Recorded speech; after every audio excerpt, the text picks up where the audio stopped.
మన ప్రభువును రక్షకుడైనటువంటి యేసుక్రీస్తు నామం పేరిట మీకు శుభములు తెలియజేస్తూ ఉన్నాను. అవునారండి. మరి ఈ రోజు కూడా మనము యేసుక్రీస్తు ప్రభు వారు ఎవరు అనే విషయం గురించి నేర్చుకుందాం. సోషల్ మీడియాలో చూసినట్లయితే మరి చాలా మంది ఇక మామూలు కొట్లాంటి కాదండి, చాలా గట్టిగా నడుస్తుంది. ఒక ఆయన అంటాడు యేసుక్రీస్తు ప్రభు వారు మా అన్నయ్య అంటాడు. ఇంకొక ఆయన అంటాడు ఆయన ఎట్లా నీకు అన్న అవుతాడు చెప్పు, ఆయన అన్ననో దేవుడో తెలుస్తా అంటాడు. మరొక ఆయన అంటాడు ఈ చికెన్ కొట్లో చికెన్ లాంటిది అని ఒక ఆయన అంటే, మరొక ఆయన అంటాడు ఇది మరి కోడు లేకపోతే పులు తెలుసుకుందిరిగానే అని మరొక ఆయన. ఇట్లా సవాళ్ళ మీద సవాళ్ళు క్రైస్తవ లోకం మరి విసురుకోవడం అనేది చూస్తూ ఉన్నాం. వాస్తవానికి ఇట్లాంటి వాళ్ళని క్రైస్తవులు అని అనకూడదు అనేది బైబిల్ చెప్పే సత్యం. ఎందుకంటే క్రైస్తవుడు ఎట్లా ఉండాలంటే ఒకరినొకరు విమర్శించుకునే విధంగా ఉండకూడదండి. వేరొకరిని విమర్శించకూడదు, ద్వేషించకూడదు, ఏదైనా కూర్చొని మాట్లాడుకోవాలి. మరి ఈ మాత్రం ఎందుకు తెలియట్లేదు నాకు తెలియదు.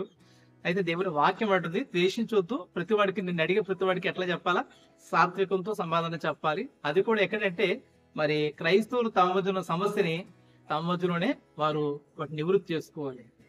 ఇట్లా అనేక మంది సత్యాలు తెలియక చాలా మంది రోడ్డు ఎక్కుతూ ఉన్నారు. ఇది చాలా సిగ్గుకరమైనటువంటి అవమానకరమైనటువంటి ఏకమైనటువంటి విషయం అని నేను మరి చెప్తూ ఉన్నాను. కాబట్టి సరే వాళ్ళందరూ కూడా మనకు వద్దండి. మనకేంటంటే అసలు దేవుని వాక్యం ఏం చెప్తుంది దీన్ని మనం చూసుకుంటూ మనం ముందుకు వెళదాం. మొన్న మనం చేసుకున్న వీడియోలో ఏం చెప్తూ వచ్చామంటే యేసుక్రీస్తు ప్రభువారు దేవుని కుమారుడు అనే విషయాన్ని చెప్తూ వచ్చాను. మరి ఆయన కేవలం దేవుని కుమారుడేనా లేకపోతే దేవుడా అనే విషయాన్ని కూడా చూద్దాం. ఒకవేళ పాస్టర్ గారు మీరు దేవుడు అని చెప్తున్నారంటే ముగ్గురు దేవుళ్ళు ఉన్నారని చెప్తున్నారా అంత తొందర కూడా ప్రశ్న వేయకుంటున్నాము. ముగ్గురు దేవుళ్ళు ఉన్నారు, ఒక దేవుడు ఉన్నాడు. దేవుని యొక్క వాక్యంలో నుండి చాలా స్పష్టంగా వివరణాత్మకంగా తెలుసుకునే ప్రయత్నం అయితే ఈ రోజు మనం చేద్దాం. ఇంకా ఏదైనా మిగిలితే తరువాతి వీడియోలో మనం చూద్దాం. ఒకవేళ ఇలా నేను చేస్తున్నట్టు ఈ వీడియోలో మీరు ఏదైనా సలహాలు సూచనలు ఇవ్వాలనుకుంటే కామెంట్ బాక్స్ లో తప్పకుండా తెలియపరచండి. ఇంకా నూతనమైన విషయాల్ని మనం దేవుని వాక్యం ద్వారా ఇలా మనం చర్చించుకుందాం. కొత్త విషయాలు నేర్చుకునే దాని కొరకు ప్రభు యొక్క కృప మనకు తోడేయండి, మనం నడిపించండి కాక. సరే, ఈరోజు యేసుక్రీస్తు ప్రభువారు దేవుడా కాడా ఈ ప్రశ్నకి మరి దేవుని యొక్క వాక్యంలో నుండి యోహాను రాసినటువంటి సువార్త 1వ అధ్యాయం. మీరు అనుకుని ఉంటారు ఈ ఫాస్ట్ గారు తప్ప ఇంకేం తీరు కదా. సరే, యోహాను సువార్త 1వ అధ్యాయంలో రాయబడిన మాట ఏంటంటే ఆదియందు వాక్యం ఉండెను, వాక్యము దేవుని యొద్ద ఉండెను, వాక్యము దేవుడై ఉండెను, ఆయన ఆదియందు దేవుని యొద్ద ఉండెను, సమస్తమును ఆయన మూలముగా కలిగెను. కాబట్టి సృష్టిలో కలిగిన సమస్తం కూడా ఎవరి ద్వారా కలిగాయి అంటే యేసుక్రీస్తు ప్రభువారి ద్వారా కలుగుతూ వచ్చినవి. ఆయన ఏ రూపంలో ఉన్నాడు ఆరంభంలో అంటే వాక్యము అనే రూపంలో ఉంటూ వచ్చినాడు. యేసుక్రీస్తు ప్రభువారి యొక్క రూపం ఏంటండి? వాక్యము, వాక్కు, మాట రూపంలో ఉంటూ వచ్చాడు. Is the logos. The Greek word is logos, theos logos. దేవుని యొక్క మాట ఉంటూ వచ్చాడు. కాబట్టి ఈ మాట అయినటువంటి వాడు ఎలా ఉన్నాడట? దేవుడై ఉన్నాడు. కాబట్టి ఈ మాట కూడా దేవుడే. దేవుడైనటువంటి మాట ఎక్కడున్నది అంటే దేవుడితో ఉన్నది అనే మాట మనం చూస్తున్నాం. ఆయన దేవుని యొద్ద ఉన్నాడు అనే మాట చూస్తున్నాం. కాబట్టి దేవుడు ఆయన మాట. చూడండి, సామాన్యంగా మేము ఒక ప్రశ్న అడుగుతాను. మనం రోజు ప్రొద్దుట ఒక ఆయన చూస్తాం, మనందరికీ వెలిగిస్తాడు. ఎవరైనా? సూర్యుడు. మీరు ఖచ్చితంగా బాగా ఆలోచన చేస్తారండి. సూర్యుడి నుంచి మనకి ఏమొస్తుంది అంటే ఎండ వస్తుంది, సన్లైట్ అనేది మనం పొందుతున్నాం. Can you separate sunlight from sun? సూర్యుడి నుంచి సూర్యుడి యొక్క తేజస్సు అయినటువంటి ఎండను మీరు ప్రత్యేకం చేయగలరా? చేస్తే అసలు సూర్యుడికి గుర్తింపు ఉన్నదంటారా? ఉండదు. దేవుడు ఆయన మాట, ఈ రెండింటి మనం సెపరేట్ చేయలేమండి. చాలా మందికి తెలియక వస్తున్నటువంటి ప్రశ్నలు. అయితే మరి మొన్న కూడా మీరు చాలా వదులు కొట్టారండి మాస్టర్ గారు. ఏమనంటే తండ్రి తండ్రి తండ్రి చెప్పారు, ఇవాళ ఏంటి మళ్ళీ ఇద్దరు ఒకటే చెప్తున్నారు, యేసుక్రీస్తు ప్రభువారు దేవుడు అని చెప్తున్నారు అని మీరు అడగచ్చు. దేవుని వాక్యంలో ఏదుందో దాన్ని మనము స్పష్టంగా నేర్చుకునే ప్రయత్నం చేయాలి. రెండోదిగా మరి యోహాను సువార్త 20వ అధ్యాయంలో 28వ వచనంలో మనం చూసినప్పుడు ఒక ఆయన ఉంటాడు. 12వ శిష్యులో ఒక ఆయన. ఎవరైనా? తోమా. యేసుక్రీస్తు ప్రభు వారి యొక్క మరి పునరుత్థానాన్ని నమ్మని వారిగా ఉన్నటువంటి ఈయన ఏం చేశాడంటే, ఎప్పుడైతే యేసుక్రీస్తు ప్రభు వారు తనకు ప్రత్యక్షం అయ్యాడో అప్పుడు అంటాడు, నా దేవా నా ప్రభువా అంటాడు. అంటే యేసుక్రీస్తు ప్రభువారు దేవుడు అనే విషయాన్ని ఎవరు చెప్పారు అంటే తోమా గారు చెప్తూ ఉన్నాడు. అంటే తోమా గారి మాటను మేము పరిగణలో తీసుకోవాలండి అని అనొచ్చు. ఇంకెవరు చెప్పారు? దేవుని యొక్క వాక్యంలో నుండి ఇంకా కొంచెం ముందుకు వెళ్దాం. యెషయా గ్రంథము 9వ అధ్యాయము 6వ వచనము. అక్కడ యెషయా ప్రవక్త ఆయన గురించి రాస్తూ అంటాడు ఏమని, బలవంతుడైన దేవుడు. ఎవరంటేనా? బలము కలిగినటువంటి దేవుడు అని చెప్పేసి యేసుక్రీస్తు ప్రభు గురించి రాయబడుతూ వచ్చింది. ఇంకెక్కడ రాయబడ్డాదండి అంటే మరి రోమి రాసిన పత్రిక 9వ అధ్యాయము 5వ వచనంలో అపోస్తలుడైన పౌలు గారు అంటాడు, ఈయన సర్వాధికారి అయిన దేవుడై ఉండి నిరంతరము స్తోత్రార్హుడై ఉన్నాడు, ఆమేన్ అని చెప్తాడు. ఈయనెవరండి? ఈయనెవరు? నిరంతరము స్తోత్రార్హుడు, సర్వాధికారి అయిన దేవుడు, అన్ని అధికారాలు కలిగినటువంటి దేవుడు అనే మాట ఆయన చెప్తాడు. అదే పౌలు గారు తీతుకు రాస్తూ మరి 2వ అధ్యాయం 13వ వచనంలో అంటాడు, ఆయన ఏమంటే మన రక్షకుడు అంటాడు, మహాదేవుడు అనే పదాన్ని అక్కడ చూస్తాను. మహాదేవుడు మన రక్షకుడు అనేటువంటి యేసుక్రీస్తు ప్రభువారు అనే మాటని బైబిల్ గ్రంథంలో మనం చాలా స్పష్టంగా చూడగలుగుతాం. ఇంకెవరు సాక్ష్యం ఇచ్చారు అంటే యోహాను గారు ఇచ్చినటువంటి సాక్ష్యాన్ని మనం చూస్తాం. మరి యోహాను గారు రాసినటువంటి మొదటి పత్రిక 5వ అధ్యాయము 20వ వచనాన్ని చదువుతాం. అక్కడ ఆయన చెప్పిన మాట ఏంటి? రండి, 5వ అధ్యాయము 20వ వచనము. మనము సత్యవంతుడైన వారిని ఎరుగవలనని దేవుని కుమారుడు వచ్చి మనకు వివేకము అనుగ్రహించి ఉన్నాడని ఎరుగుదము. మనము దేవుని కుమారుడైన యేసుక్రీస్తునందు ఉన్న వారమై సత్యవంతుని యందు ఉన్నాము.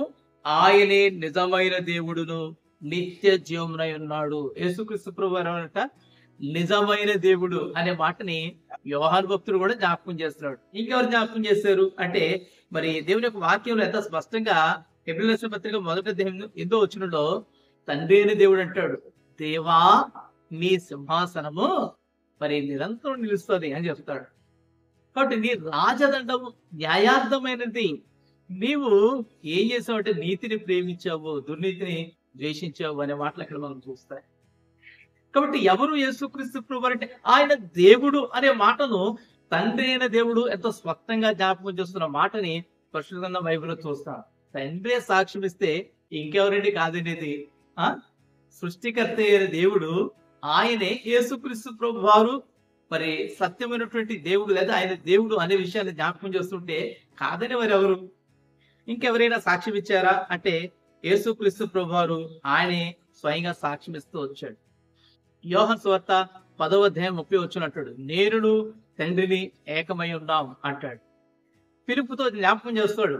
అక్కడ ఫిలిప్పు అడుగుతాడు, మరి ప్రభువా మాకు తండ్రిని కనబరచు అంటే, ఇంతకాలం నీవు ఉన్నావు, మరి నేను తెలియదా నీకు అన్నట్లుగా అంటాడు. చూద్దామండి, యోహాను రాసినటువంటి సువార్త 14వ అధ్యాయం మనం చూసినట్లయితే మరి 9వ వచనంలో ఈ మాట యేసుక్రీస్తు ప్రభువారు ఫిలిప్పుతో అన్నట్లుగా మనం చూస్తాం. 14వ అధ్యాయము 9వ వచనం, యేసు ఫిలిప్పు, నేను ఇంతకాలము మీ యొద్ద ఉండును, నీవు నన్ను ఎరుగువా? నన్ను చూచిన వాడు తండ్రిని చూచి ఉన్నాడు కనుక తండ్రిని మాకు కనబరచమని ఎలా చెప్పుచున్నావు? కాబట్టి ప్రత్యేక తండ్రి అని ఆయన ఇంకెవరు లేరు, నేనే తండ్రి అని చెప్తున్నాడు. మరి ఈయనే తండ్రి అయినప్పుడు ఎందుకు తండ్రి తండ్రి అని చెప్తున్నాడు అంటే ఆయన శరీరంలో ఉన్నాడు. భూమి మీద శరీరంలో ఉన్న ప్రతి వ్యక్తికి కూడా సృష్టికర్త అయిన దేవుడు పరలోకమందు ఒక ఆయన ఉన్నాడు అనే విషయాన్ని భూమి మీద మనుషులకు తెలియపరచడానికి ఆయన శరీరధారిగా ఉంటూ వచ్చాడు. అంతేకాని ఆయన వేరు ఈయన వేరు అని కాదండి. తండ్రి అయిన దేవుడు వేరు, ఈయన వేరు అని కాదు అంటే ఎంతో స్పష్టంగా యేసుక్రీస్తు ప్రభువారు అంటారు. చూద్దాం రండి. మరి తండ్రి అయిన దేవునికి మరి యేసుక్రీస్తు ప్రభువారికి ఉన్నటువంటి పోలికల్ని ఒకటి మనం చూసుకుంటూ వెళ్దాం. దానికి పూర్వము మరి ఫిలిప్పీయులకు రాసిన పత్రికలు కూడా మనం చూస్తాం. ఏమని? 2వ అధ్యాయం 6వ వచనంలో ఆయన ఎవరట? దేవునితో సమానముగా ఉండుట విడిచిపెట్టకూడని భాగ్యం అని ఎంచుకోలేదు. అంటే ఎవరైనా దేవునితో సమానమైనటువంటి వాడు, దైవ స్వరూపం కలిగినటువంటి వాడు. ఇంకా చూసినట్లయితే కొలస్సీయులకు రాసిన పత్రిక 1వ అధ్యాయం 16వ వచనంలో అంటాడు, దేవుని యొక్క సర్వ సంపూర్ణత అంటాడు. రెండవ అధ్యాయం 9వ వచనం అంటాడు, దేవత్వం యొక్క సర్వ సంపూర్ణత శరీరముగా క్రీస్తు వస్తుంది అంటాడు. దేవుని యొక్క తేజస్సు యొక్క నిజమైన స్వరూపం ఎవరంటే యేసుక్రీస్తు ప్రభువారు అంటాడు. కొలస్సీయులకు రాసిన పత్రిక 1వ అధ్యాయం 16వ వచనంలో. కాబట్టి ఇంత చక్కగా బైబిల్లో రాయబడి ఉంటే ఎందుకు వీళ్ళు కొట్లాడుకుంటారో తెలియదండి. యేసుక్రీస్తు ప్రభువారి గురించి, తండ్రి అయిన దేవుని గురించి కొట్లాడ. ఒక ఆయన అంటాడు, యేసుక్రీస్తు ప్రభువారు నాన్న, తప్పేముంది అన్న అంటే తప్పేమని ఉందా? యేసుక్రీస్తు ప్రభువారే స్వయంగా చెప్పారు. ఏమని? రండి, హెబ్రీయులకు రాసిన పత్రికలో మనం చూసినట్లయితే ఆయన ఎంతో స్వయంగా ఆయన జ్ఞాపకం చేసిన ఈ మాట మనం చూస్తాం. హెబ్రీయులకు రాసిన పత్రిక 2వ అధ్యాయంలో ఈ మాట ఎంతో స్పష్టంగా రాయబడుతూ వచ్చింది. ఏమని ఉన్నదండి? నా సహోదరులు అనే మాట యేసుక్రీస్తు ప్రభువారు స్వయంగా ఆయన చెప్పినట్లుగా మనం చూస్తాం. 14వ వచనం. ఇక 13 నుంచి చూస్తే ఇంకా మంచిది. నేను ఆయనను నమ్ముకుని ఉందును అనియు, ఇదిగో నేనును దేవుడు నాకు ఇచ్చిన పిల్లలు అని చెప్పుచున్నాడు. ఒక ప్రక్క దేవుడు నాకు ఇచ్చిన పిల్లలు అంటే నా పిల్లలు అని చెప్తూ, మరొక ప్రక్క ఆయన ఏమంటాడు చూద్దామండి. కాబట్టి ఆ పిల్లలు రక్త మాంసములు గలవారైన ఆ ప్రకారమే మరణం యొక్క బలము గలవారిని, అనగా అపవాదిని మరణం ద్వారా నశింపు చేయుటకును, జీవితకాలం అంతయు మరణభయము చేత దాస్యముకు లోబడి విడిపించుకును ఆయన కూడా రక్త మాంసములలో పాలివాడాయను. చూడండి 12వ వచనంలో చూస్తే, పరిశుద్ధపరచు వారికి పరిశుద్ధపరచబడు వారికి అందరికీ ఒక్కటే మూలము, ఈ హేతువు చేత వారిని సహోదరులను పిలుచుటకు ఆయన సిగ్గుపడక నీ నామమును నా సహోదరులకు ప్రచురపరుతును, సమాజం మధ్య నీ కీర్తిని కాలము చేతును అనెను. యేసుక్రీస్తు ప్రభువారు ఎక్కడే సిగ్గుపట్టలేదు. మరి వీళ్ళ నా సహోదరులు, వీళ్ళకి నా నామాన్ని ప్రకటిస్తాననే విషయం. ఇంకా మనం చూసినట్లయితే రోమీయులకు రాసిన పత్రిక 8వ వచ్చినట్టు, ఆ కుమారుడు అనేకమైన కుమారులు జ్యేష్ఠుడొగినట్లుగా అంటాడు. చూద్దామండి ఆ మాట. రోమీయులకు రాసిన పత్రిక 8వ అధ్యాయము 29వ వచనం. ఎందుకనగా తన కుమారుడు అనేక సహోదరుల్లో జ్యేష్ఠుడొగినట్లు దేవుడు ఎవరిని ముందు ఎరిగెనో వారు తన కుమారుడితో సారూప్యము గలవారొకటకు వారిని ముందుగా నిర్ణయించెను. ఎవరికి యేసుక్రీస్తు ప్రభువారు సహోదరుడు అంటే, ఎవరైతే యేసుక్రీస్తు ప్రభువారి యొక్క స్వారూప్యంలోనికి రావడానికి ఇష్టపడతారో వారు సహోదరులుగా మరి తండ్రి దేవుడు పరిగణిస్తూ ఉన్నాడు. మత్తయి సువార్త 12వ అధ్యాయం 49-50 వచనంలో యేసుక్రీస్తు ప్రభువారు అంటాడు, నా తండ్రి చిత్తమును జరిగించేవాడే నా సహోదరుడు, నా తల్లి, నా సహోదరి అనే మాటలు యేసు ప్రభువారు చెప్పడం మనం చూస్తాం. కాబట్టి యేసుక్రీస్తు ప్రభువారు సహోదరుడు అంటే సహోదరుడే, యేసుక్రీస్తు ప్రభువారు దేవుడు అంటే దేవుడే, యేసుక్రీస్తు ప్రభువారు ఆయన దేవుని కుమారుడు అంటే దేవుని కుమారుడే. అర్థమవుతుందంటారా? ఎందుకు కుమారుడుగా ఆయన పిలువబడుతున్నాడంటే, భూమి మీద మానవుడు శరీరంతో వస్తే ఎలా జీవించాలో దాని కొరకు మనకు మాదిరి ఉంచాడు. దాని కొరకు కుమారుడు అనే పేరుతో ఆయన భూమి మీదకి వచ్చాడు. దేవుని కుమారుడు అనేది నిత్యమైనటువంటి ఒక టైటిల్, అనే నిత్యమైన బిరుదు. అది అర్థమవుతుంటారా? అలాగూ దేవుని కుమారుడిగా ఆయన భూమి మీదకి వచ్చాడు. చూద్దాం యేసుక్రీస్తు ప్రభువారికి తండ్రి అయిన దేవునికి ఉన్నటువంటి పోలికలను మనం చూద్దాం. మరి ప్రకటన గ్రంథము 1వ అధ్యాయము 8వ వచనంలో మరి యోహాను భక్తుడు ఈ మాట జ్ఞాపకం చేస్తున్నాడు. ప్రకటన 1:8 వచనం. అల్ఫాయు ఒమేగయు నేనే, వర్తమాన భూత భవిష్యత్ కాలంలో ఉండేవాడు నేనే అని సర్వాధికారియు దేవుడు నాకు ప్రభువు సెలవిచ్చుచున్నాడు అంటాడు. ఆయన ఎవరంట? సర్వాధికారి అనేది ఒకటి చెప్తున్నాడు. రెండవది ఆయన ఆల్ఫా ఒమేగా అంటున్నాడు.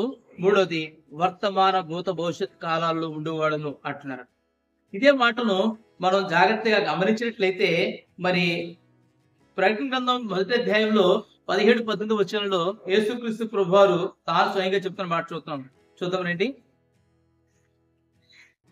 భయపడకము, నేను మొదటి వాడును కడపటి వాడును జీవించువాడును, మృతుడైతిని గాని ఇదిగో యుగ యుగములు సజీవుడనై ఉన్నాను. ఆయన ఎవరట?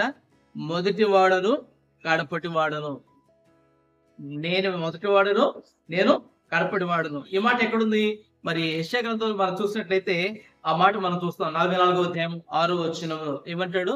నేనే మొదటి వాడును కడపటి వాడును అని చెప్పేసి తండ్రి అయిన దేవుడు చెప్పిన మాటను మనం చూడగలుగుతాం. యెషయా గ్రంథము 44వ అధ్యాయము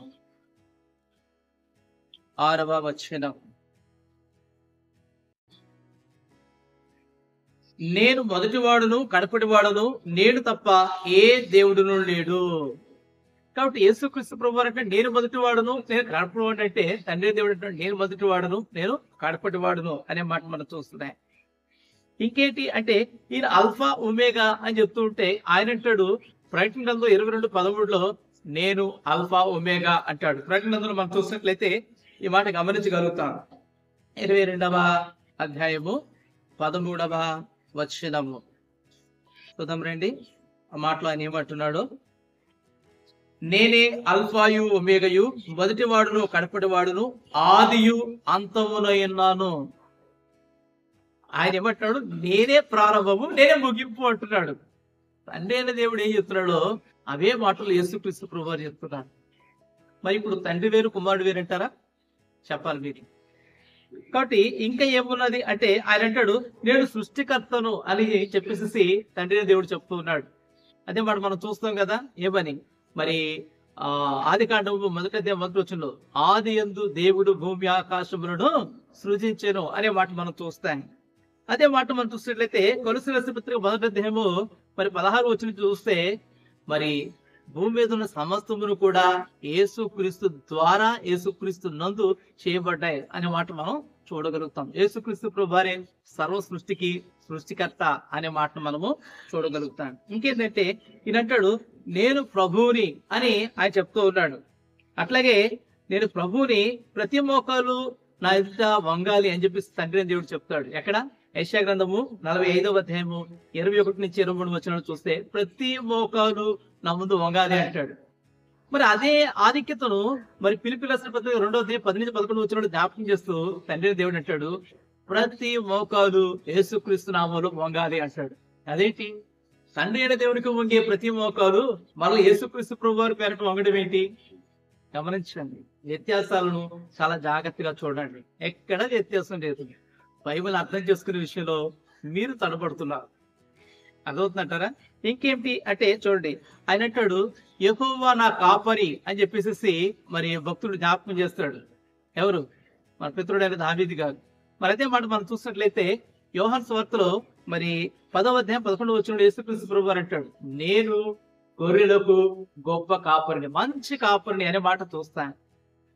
కాబట్టి ఎలాగైతే తండ్రి అయిన దేవుడు కాపరిగా ఉన్నాడో ప్రభువైన యేసుక్రీస్తు వారు కూడా కాపరిగా ఉన్నట్లుగా మనం చూడగలుగుతాం. ఇక 6వదిగా ఆయన ఎవరంటే భూలోకానికి న్యాయాధిపతి అనే విషయాన్ని మరి మన పితరుడైనటువంటి అబ్రహాం గారు జ్ఞాపకం చేస్తాడు. చూద్దామండి. ఆదికాండ గ్రంథము 18వ అధ్యాయము 25వ వచనంలో లోతును గురించి విజ్ఞాపన చేస్తూ ఈ మాట జ్ఞాపకం చేస్తాడు ఆయన. చూద్దాం రండి. 18వ అధ్యాయము 25వ వచనము. నీతిమంతుని దుష్టునితో సమానముగా ఎంచుట నీకు దూరమవును గాక, సర్వలోకమునకు తీర్పు తీర్చువాడు. ఎవరట? సర్వలోకమునకు తీర్పు తీర్చువాడు అనే మాటని అబ్రహాం గారు వాడుతున్నాడు. అంటే తండ్రి అయిన దేవుడు ఎవరట? ఆయన సమస్తమునకు న్యాయాధిపతి, సర్వలోకమునకు ఆయన న్యాయాధిపతి అనే మాటను చూస్తున్నాను.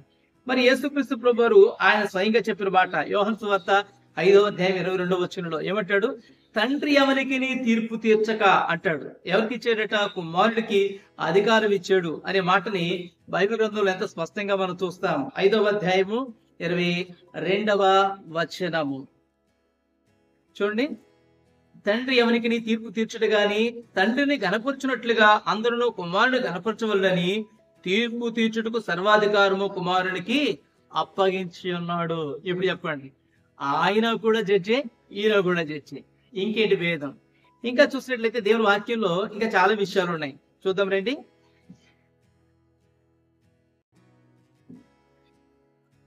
యెషయా గ్రంథము 43వ అధ్యాయము 25వ వచనంలో జ్ఞాపకం చేస్తూ అంటాడు నేనేం చేస్తానంటే పాపాలను క్షమిస్తాను అంటాడు తండ్రి దేవుడు. రండి చూద్దాం. మరి యెషయా గ్రంథము 43వ అధ్యాయము 25వ వచనం.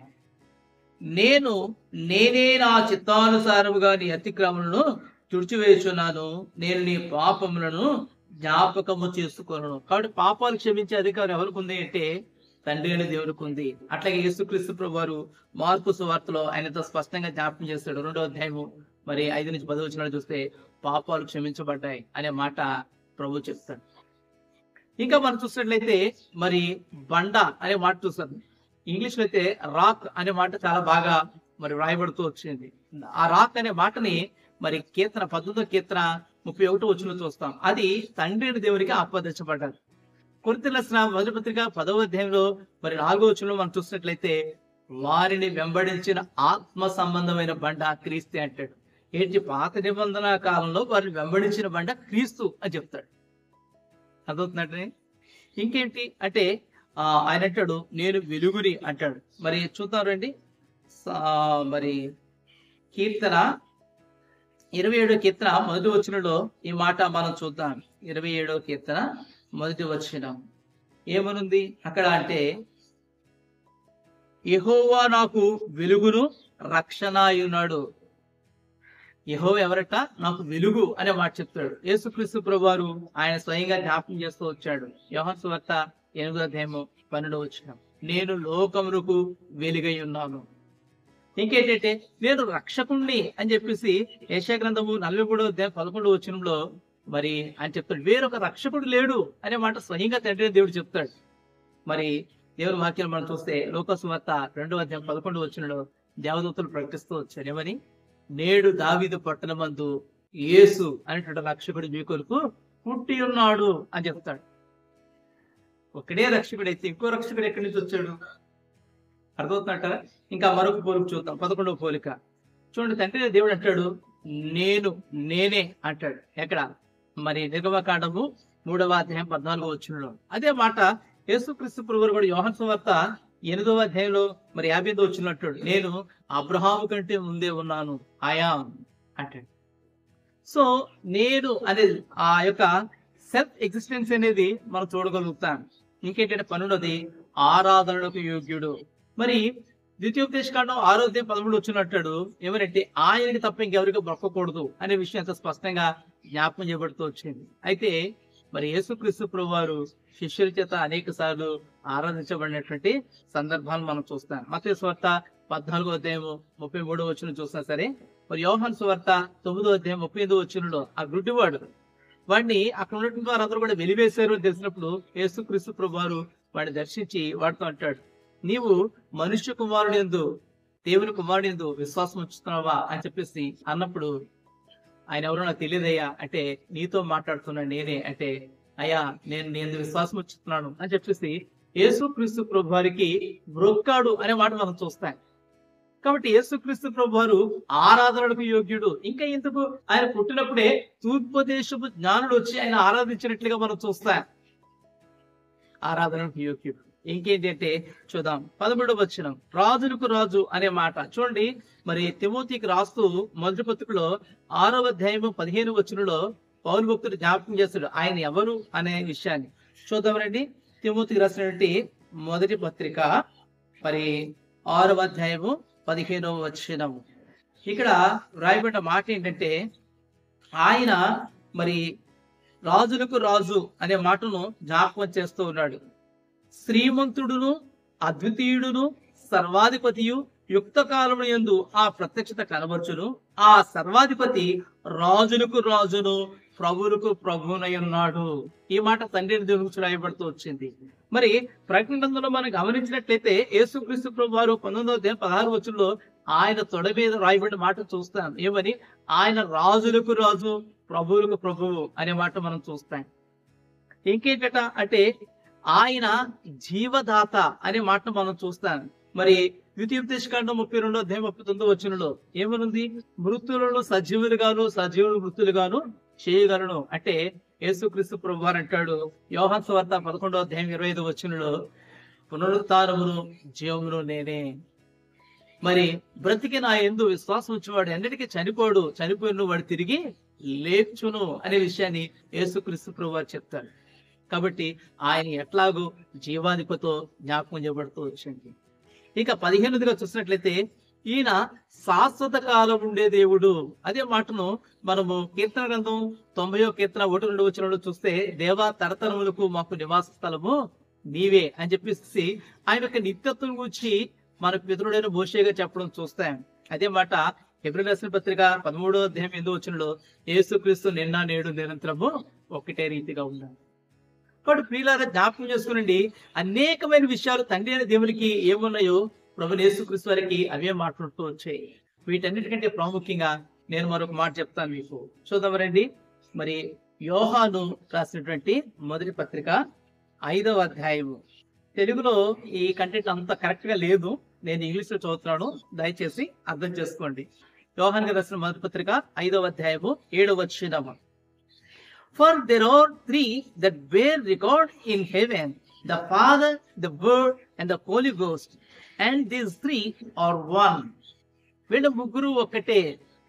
మరి తండ్రి అయిన దేవుడు కానివ్వండి, కుమారుడైనటువంటి యేసుక్రీస్తు వారు కానివ్వండి, పరిశుద్ధాత్మ దేవుడు కానివ్వండి, వీళ్ళ ముగ్గురు ఒక్కటే అనే విషయాన్ని ఎంతో స్పష్టంగా రాస్తూ వచ్చాడు. ఇంకా గ్రీకులో ఏముందో కూడా చూద్దామా? గ్రీకులో కూడా ఇదే మాటలు మరి రాయబడుతూ వచ్చాయి. పటేర్ అంటే ఫాదర్ అనే మాట చూస్తాం. లోగోస్ అంటే వర్డ్, వాక్యము అనే మాట చూస్తాం. ఇంకేంటంటే న్యూమా అంటే స్పిరిట్ అనే మాట చూస్తాం. వాళ్ళ ముగ్గురు ఒక్కటై ఉన్నారు, అందులో భేదము లేదు. ఎంత స్పష్టంగా వాక్యం రాయబడితే ఇంకేంటండి వాదన? భూమి మీద రక్షణ కార్యాన్ని జరిగించడం కొరకు యేసుక్రీస్తు ప్రభువారు ఆయన కేవలం శరీరధారిగా వచ్చాడు. మీకు మరొక మాట చెప్పనండి, మరొక మాట చెప్పనా? మనం అనుకుంటున్నాం అసలు పరిశుద్ధాత్మ దేవుడు, మరి తండ్రి అయిన దేవుడు, పరిశుద్ధాత్మ దేవుడు, యేసుక్రీస్తు వారు అంటున్నాం. మరి రోమీయులకు రాసిన పత్రిక మరి 8వ అధ్యాయం మనం చూసినట్లయితే ఈ మాట 9-11 వచనాలు 9-11 వచనాలు చూస్తే అక్కడ అంటాడు ఏమని తెలుసా? దేవుని ఆత్మ, ఇంకేంటట క్రీస్తు ఆత్మ. అదేంటండి? దేవుని ఆత్మ ఏంటి, మన క్రీస్తు ఆత్మ ఏంటి? ఉన్నది ఒక్కటే కదా ఆత్మ. ఆయన ఎవరో ఏదో చెప్పుకోవచ్చు. ఏమనంటే ఎఫెసీయులకు రాసిన పత్రిక 4వ అధ్యాయం 6వ వచనం జ్ఞాపకం చేస్తూ అందరికీ తండ్రి అనే దేవుడు ఒక్కడే అనే మాట ఆయన వాడుతూ వచ్చాడు. చాలా మంచిదండి. మరి అక్కడే ఒక్కడే ఆత్మ అనే మాట ఉందండి. మరి ఒక్కడే ఆత్మ అయితే ఆయన పరిశుద్ధాత్ముడు అవ్వాలా, లేకపోతే ఆయన తండ్రి అనే దేవుని ఆత్మ కావాలా, లేకపోతే ఆయన క్రీస్తు యొక్క ఆత్మ కావాలా? ఒకసారి ఆలోచన చేయండి. లేఖనాలు మీకు సరిగా అర్థం కాకపోతే సహోదరులారా మౌనంగా ఉండండి. ఎందుకు ఇట్లా మౌనంగా ఉండండి? అది చాలా మంచిది. లేఖనాలను అపార్థం చేసుకోకండి, లేఖనాలను అపార్థం చేయకండి, క్రైస్తవ్యాన్ని మీరు విభజించకండి, చీల్చకండి. దేవుని వాక్యాన్ని అడ్డం పెట్టుకుని మీరు ఇట్లా చేయడం అనేది సమంజసమైన విషయం కాదు. కాబట్టి ప్రభు పేరిట బ్రతిమలాడుతున్నాను, లేఖనాలను పూర్తిగా చదవండి. ఒక వాక్యాన్ని పట్టుకుని పూర్తిగా పోయి లేఖనాల్లో తప్పుడుగా మరి ప్రజల్లో ప్రకటించకండి. ప్రేమపూర్వకంగా ప్రభు పేరిట మీకు బ్రతిమలాడు చెప్తున్నాను, దయచేసి ఇలా చేయకండి. వాక్యం ఎంతో స్పష్టంగా ఉంది. ఇంకా మనం చూసినట్లయితే బ్రదర్ మీరు ఒక్కటే చెప్తారా అంటే చూడండి, ఫిలిప్పీయులకు రాసిన పత్రిక 1వ అధ్యాయం 20వ వచనంలో రాయబడింది ఏమని? క్రీస్తు ఆత్మ అంటాడు. అట్లాగే మరి 3వ అధ్యాయం 3వ వచనం చూస్తే దేవుని ఆత్మ అంటాడు. క్రీస్తు ఆత్మ ఏంటి, మరి దేవుని ఆత్మ ఏంటి? ఇంకా మనం చూసినట్లయితే పేతురు గారు రాస్తూ మరి 1వ అధ్యాయం 10వ వచనంలో, పేతురు గారు రాసిన మొదటి పత్రికలో 1వ అధ్యాయం 10వ వచనంలో ఆయన అంటాడు ఏమనంటే క్రీస్తు ఆత్మ అంటాడు. 4వ అధ్యాయం 14వ వచనంకి వచ్చేసరికి అంటాడు దేవుని ఆత్మ అంటాడు. అపోస్తల కార్యాలు 16వ అధ్యాయంలో మరి 7వ వచనంలోనేమో ఇక్కడ క్రీస్తు ఆత్మ అంటే 6వ వచనంలో పరిశుద్ధాత్మ అంటాడు. మరి పరిశుద్ధాత్ముడు ఎవరు, క్రీస్తు ఆత్మ ఎవరు, దేవుని ఆత్మ ఎవరు చెప్పండి? ఎఫెసీయులకు రాసిన పత్రిక 4వ అధ్యాయంలో జ్ఞాపకం చేయబడినట్లుగా ఒక్కడే ఆత్మ అయితే ఇంతమంది ఎలా వచ్చారు? ఆది యందు సృష్టి ఆరంభంలో ఉన్నప్పుడు అగాధ జలం మీద అల్లాడిన దేవుడి ఆత్మ ఎవరు? పరిశుద్ధాత్మ దేవుడా, తండ్రి అయిన దేవుడా? తండ్రి అయిన దేవుడు ఆత్మగా ఉంటే ఇక పరిశుద్ధాత్మ దేవుడు ఆత్మగా ఎప్పుడున్నాడు? ఒకవేళ పరిశుద్ధాత్ముడు అనే ఆయన సెపరేట్ గా ఉంటే తండ్రి అనే దేవుడు ఏ రూపంలో ఉన్నాడు, ఆయన స్వరూపం ఏంటి? చాలా జాగ్రత్తగా అర్థం చేసుకోవాలి. దేవుని వాక్యము అర్థం కాక వారు ఏమవుతున్నారంటే వ్యర్థమైపోతూ ఉంటారు. తండ్రి కుమార పరిశుద్ధాత్మ ఒక్కడే, ముగ్గురు దేవుళ్ళు కాదు. ముగ్గురుగా మనకు ప్రత్యక్షతను అనుగ్రహిస్తూ వచ్చారు, అంతేకాని ముగ్గురు దేవుళ్ళు అని కాదు. వారు ఏకీవించి ఉన్నారు అంటాడు. యేసుక్రీస్తు ప్రభువు అంటాడు నేను తండ్రితో ఏకీవించాను అంటాడు. మీకు మరో శ్రేష్టమైన మాట చెప్పి నేను ముగించే ప్రయత్నం చేస్తాను. చూద్దాం రండి. ప్రకటన గ్రంథము 21వ అధ్యాయము 22వ వచనము. ప్రకటన గ్రంథము 21వ అధ్యాయము 22వ వచనం ఏమనున్నది? ఆ పట్టణంలో ప్రకాశించుటకు సూర్యుడైనను చంద్రుడైనను దానికి అక్కరలేదు, దేవుని మహిమయే దానిలో ప్రకాశించుచున్నది, గొర్రె పిల్లయే దానికి దీపము. 22 వచనం. దానిలో ఏ దేవాలయం నాకు కనబడలేదు, సర్వాధికారి అయిన దేవుడకు ప్రభువును గొర్రె పిల్లయు దానికి దేవాలయమై ఉన్నారు. తండ్రి అయిన దేవుడు కుమారుడు అట దేవాలయమై ఉన్నారట. మరి పరిశుద్ధాత్మ దేవుడు ఎక్కడికి వెళ్ళాడండి? ఎందుకంటే తండ్రి అయిన దేవుడు ఆత్మని చెప్తున్నాడు, కుమారుడు అయిన దేవుడు ఆత్మని చెప్తున్నాడు. మరి ఇక వీళ్ళిద్దరూ కలిపి దేవాలయం ఉన్నారని ఎందుకు చెప్తున్నాడు అంటే వారిద్దరూ ఒక్కటే. ఆరంభం నుంచి ముగింపు వరకు కూడా వారిద్దరూ ఒక్కటే. అందులో ఎలాంటి వ్యత్యాసము లేదు. మానవునికి భూమి మీద దేవుడు ఎవరో ప్రత్యక్షపరచడం కొరకు ఆయన శరీరధారిగా భూమి మీదకి వచ్చాడు. అందుకని అంటాడు ఆయన మన యొక్క శ్రమలలో మన యొక్క పరిస్థితులన్నింటిలో సమాన అనుభవం కలిగినటువంటి వాడిని యేసుక్రీస్తు ప్రభువారి గురించి రాయడానికి ఇష్టపడుతూ వచ్చాడు. కాబట్టి ఈ యొక్క యాత్రా జీవితంలో గుర్తుంచుకోండి ఏమనంటే మరి యేసుక్రీస్తు ప్రభువారు వేరు, అట్లాగే మరి తండ్రి అయిన దేవుడు వేరు, పరిశుద్ధాత్మ దేవుడు వేరు అని చెప్పేసి ఇట్లా ప్రత్యేకమైన విషయాలు పెట్టుకుని కొట్లాటలు పెట్టుకోకండి. దేవుని వాక్యాన్ని మీ ఇష్టం వచ్చినట్లుగా పాడు చేయకండి. దేవుని వాక్యం అంత స్పష్టంగా చాలా అర్థవంతంగా వివరణాత్మకంగా ఉంది. కాబట్టి ఈరోజు మనం చూస్తున్నాం యేసుక్రీస్తు ప్రభువారు ఎవరు అంటే ఆయన నిజమైన దేవుడు, ఆయన సర్వాధికారి అయిన దేవుడు, ఆయన తండ్రితో ఏకమైనటువంటి వాడు, ప్రత్యేకమైనటువంటి వాడు కాదు. ఎందుకు కుమారుడిగా పిలువబడటానికి ఇష్టపడ్డాడంటే అనేక మందికి ఆ నామాన్ని ప్రకటించడానికి ఆయనే కుమారుడిగా ఈ భూమి మీదకి వచ్చాడు. అందుకనే దేవుని వాక్యంలో స్పష్టంగా రాయబడింది ఏమని, ఆ వాక్యము శరీరధారి అయి మన మధ్య నివసించాడు. బట్ ఇంత స్పష్టంగా వాక్యం ఉంది, కన్ఫ్యూజ్ కాకండి. మరి ఇంకా మీకు ఏదైనా అనుమానాలు ఉన్నట్లయితే మీరు కామెంట్ బాక్స్ లో తెలియపరచండి, మీ కొరకు వివరంగా చెప్పే ప్రయత్నం చేస్తాను. మరి నా కొరకు ప్రార్థన చేస్తూ ఉండండి, ఎందుకంటే దేవుని వాక్యాన్ని అందిస్తూ ఉన్నాను. శత్రువు మరి గలిగలి చేయకూడనట్లుగా దేవుని వాక్యాన్ని ఉన్నట్లుగా మరి ప్రతి ఒక్క సేవకుడు కూడా అందించినట్లుగా దాని కొరకు ప్రార్థన చేయండి. ప్రస్తుత దినాల్లో శత్రువు చెలరేగుతూ ఉన్నాడు. లేఖనాలు ఒక భాగాన్ని ఒక మోస్తరుగా తెలుసుకుని, లేకపోతే వాళ్ళకి బాగా తెలిసిన కావాలని ఒక వాక్యాన్ని పట్టుకుని మాట్లాడుతూ దేవుని వాక్యాన్ని కించపరిచేలాగా వీడియోలు చేస్తూ ఉన్నారు, కొట్లాట్లకు వెళ్తున్నారు, ఒకరినొకరు విమర్శించుకుంటున్నారు. ప్రభు చిత్తం అయితే నెక్స్ట్ వీడియోలో అసలు క్రైస్తవులు డిబేట్లకు వెళ్ళొచ్చా వెళ్ళకూడదా అనే అంశంతో మీ ముందుకు వస్తారు.